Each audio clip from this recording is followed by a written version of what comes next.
तो दोस्तों आपने जैसा देखा होगा कि जो दैनिक भास्कर है उसमें एक पेज पर आज आया है कि हाई कोर्ट ने खारिज की जनहित याचिका। अब 27% ओबीसी आरक्षण की राह साफ। जानकार बोले याचिका रद्द यानी 27% आरक्षण को आदेश से स्टे से हटा दिया गया। मतलब कुल मिलाकर ये है कि जो ओबीसी को मिलने वाला 27% आरक्षण है वो अब मिलेगा। उस पर जो स्टे लगा था, जो यूथ फॉर इक्वलिटी ने जो स्टे लगाया था कि 27% नहीं देना चाहिए, वो स्टे कुल मिलाकर हट गया है।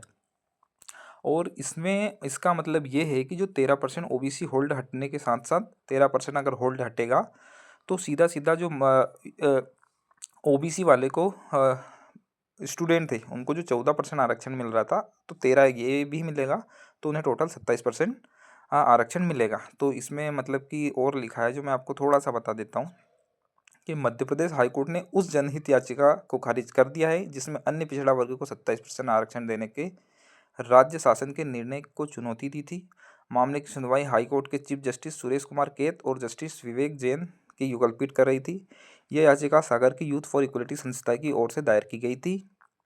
अधिवक्ता रामेश्वर सिंह ठाकुर के मुताबिक इस फैसले के बाद प्रदेश में 27% ओबीसी आरक्षण पर अब नए सिरे से काम करना होगा। साथ ही मध्य प्रदेश में भर्ती से जुड़ा 13% होल्ड पदों का अब अनहोल्ड भी किया जाएगा। दरअसल 26 जनवरी 2021 को प्रदेश के तत्कालीन महाधिवक्ता के अभिमत के चलते सामान्य प्रशासन विभाग ने 2 सितंबर 2021 को एक परिपत्र जारी कर ओबीसी को 27% आरक्षण अनुमति प्रदान की थी।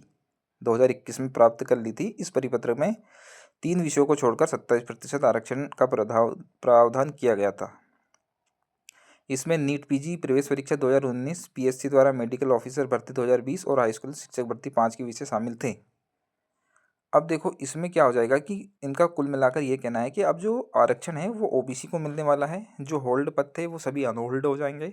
और अब इसके बाद जो भी कोई जैसे एमपी पुलिस का रिजल्ट है तो वो लग सकता है कि 100% पे आएगा, क्योंकि अब स्टे हटा है। तो या तो अगर रिजल्ट अभी आता है जल्दी तो शायद नहीं आए, अगर 8-10 दिन बाद आता है तो कहीं ना कहीं ऐसा लगता है कि जो पूरा मामला है वो निपट जाएगा और 100% पर सारे रिजल्ट आने लगेंगे। एमपी पुलिस का है। और जो जो अभी कुछ नोटिफिकेशन आए हैं, जैसे टीचर्स का है, वर्ग 2-3 का है, जो भी नोटिफिकेशन आए हैं उनका जो भी रिजल्ट अब आएगा, जैसे नोटिफिकेशन तो 87-13 के आधार पर निकला है, लेकिन अब जो उनका रिजल्ट आएगा, अगर आप फिर से कोई स्टे नहीं लगता है फालतू का, तो 87-13 के आधार पर ही इनका रिजल्ट आएगा। ठीक है। और सरकार के पाले में गेंद, नए सिरे से पेश करना होगा जवाब। ठीक है। अब 87-13 का फार्मूला लागू करने का निर्देश दिया गया था।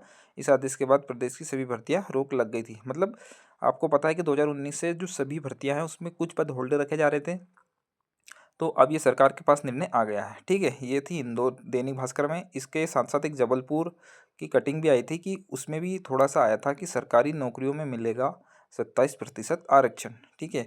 ये जबलपुर के में आया था। ओबीसी आरक्षण पर मध्य प्रदेश हाईकोर्ट का बड़ा फैसला। मध्य प्रदेश हाईकोर्ट ने मंगलवार को ओबीसी आरक्षण से जुड़े एक अहम मामले में बड़ा फैसला सुनाते हुए यूथ फॉर इक्वलिटी संस्था की याचिका खारिज कर दी है। जिसके पूर्व देखो, खारिज कर दी मतलब डिस्पोज उस पर लिखा आ रहा है, आप खोल के देखना उसको। तो जिसमें 87-13 का फॉर्मूला तैयार किया गया था उसको डिस्पोज कर दिया गया है और 27% आरक्षण ओबीसी का जो रास्ता है वो बिल्कुल क्लियर हो गया। मतलब 13% होल्ड नहीं आएगा, इसमें भी यही लिखा गया है। हाईकोर्ट ने मुख्य न्यायाधीश सुरेश कुमार कैत व न्यायमूर्ति विवेक जैन की युगलपीठ इस फैसले के साथ ही होल्ड पर रखे पदों की नियुक्ति का रास्ता साफ हो गया। ठीक है। इसमें भी वही लिखा है जो दैनिक भास्कर में लिखा है जबलपुर के जो।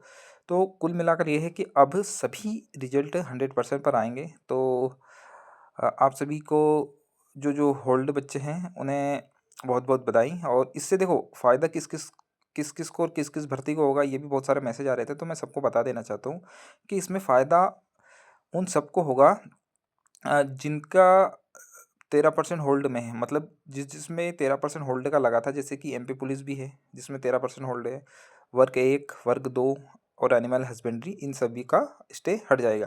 और जिसके रिजल्ट में देखो इस टाइप से लिखा आ रहा था, जैसे ये रिजल्ट के नीचे जो 13% होल्ड है उनके नीचे ऐसा लिखा आ रहा था कि यह परिणाम मान्य उच्च न्यायालय में दायर याचिका 18,105/2021 के निर्णय के अधीन रहेगा।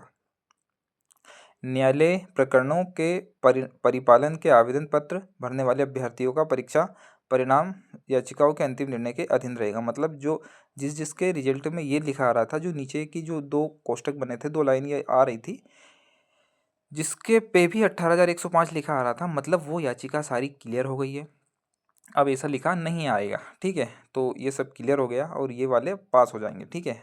और एक ये होता है कि हाई कोर्ट ने 4 आदेश के तहत 87 फार्मूला को खारिज कर दिया गया है। भर्तियां में होल्ड और अनहोल्ड करने की भी अनुमति मिली है, मतलब भर्तियों में जो होल्ड है उन्हें अनहोल्ड करने की अनुमति मिली है। चीफ जस्टिस की खंडपीठ ने यूथ फॉर इक्वलिटी की याचिका को खारिज कर दिया गया है, वही सेम बात है। और प्रदेश की समस्त भर्तियां बिना किसी फार्मूले के जारी हो गई, ठीक है। तो यही सब था और आज के लिए, और धन्यवाद सभी को और थैंक यू। और 87 में जो अटके हुए थे, शायद कहीं ना कहीं इसका मुझे लग रहा है कि निपटारा हो गया और जल्दी होना भी था। वो किसी को भी मिलता, पर बच्चे अटके हुए थे क्योंकि कहीं ना कहीं ओबीसी वाले भी परेशान थे और इससे जनरल वाले भी बच्चे बहुत परेशान थे। Thank you.